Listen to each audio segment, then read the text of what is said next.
My husband cheated with my sister. And now she's pregnant with his baby. I 30F never imagined my life would turn into the kind of story that makes strangers on the internet yell at their phones, but it did, and it all started with a phone call at 1 a.m. My husband, Evan, and I had been together for 6 years. We weren't fairy tale perfect, but we were solid, communicative, affectionate, and stable. We had savings goals, house plans, and even talked about trying for a baby this year. My younger sister, Mara 26F, was my best friend growing up. We shared clothes, secrets, journals. She even lived with us for a few months when she needed a place to stay. I never once thought she would hurt me. The night it happened, my phone rang and it was my mom, panicked. She said something happened with my sister and I needed to come to her house immediately. I threw on clothes, woke Evan, and we drove over. When I walked into my parents' living room, the first thing I saw was my sister sitting on the couch with puffy eyes, clutching her stomach, and refusing to look at me. My mom pulled me aside, said Mara had something important to tell me, and stepped back like she wasn't willing to get in the middle of it. My sister stared at the floor and whispered, "I'm pregnant." I froze because she wasn't dating anyone. I asked who the father was. She didn't answer. She just started crying harder. My mom whispered, "You might want to sit down."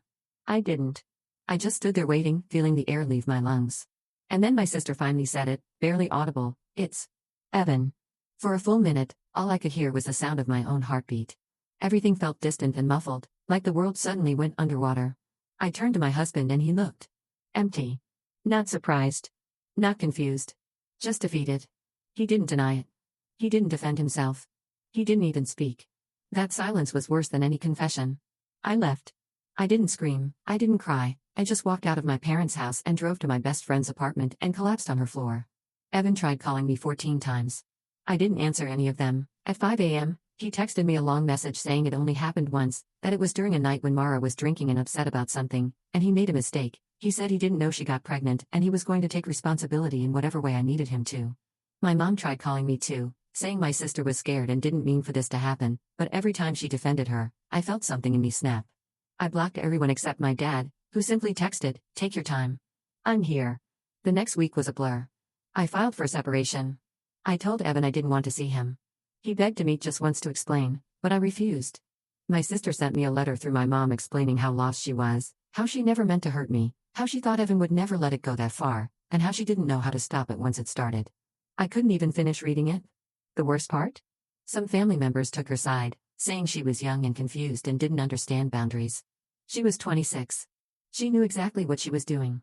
A month later, I learned through my dad that my sister planned to keep the baby. And worse, my mother expected Evan to step up as a father.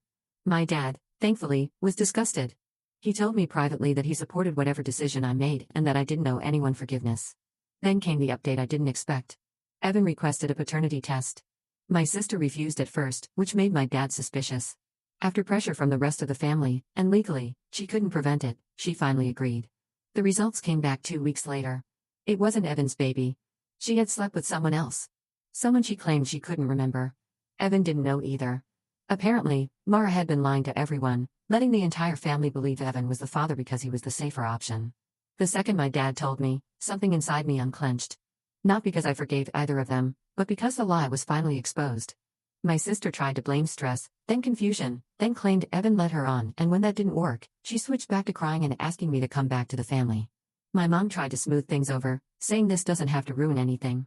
It already had. Evan apologized again, this time admitting he'd hidden things because he was scared and ashamed, but also confirmed, in his own words, that he had not fathered my sister's child. It didn't matter. He still cheated. He still destroyed everything. I finalized the divorce paperwork last week. I'm moving out of state next month. My dad has remained in my corner. My mom keeps sending guilt-filled messages about forgiving your sister, but I don't respond.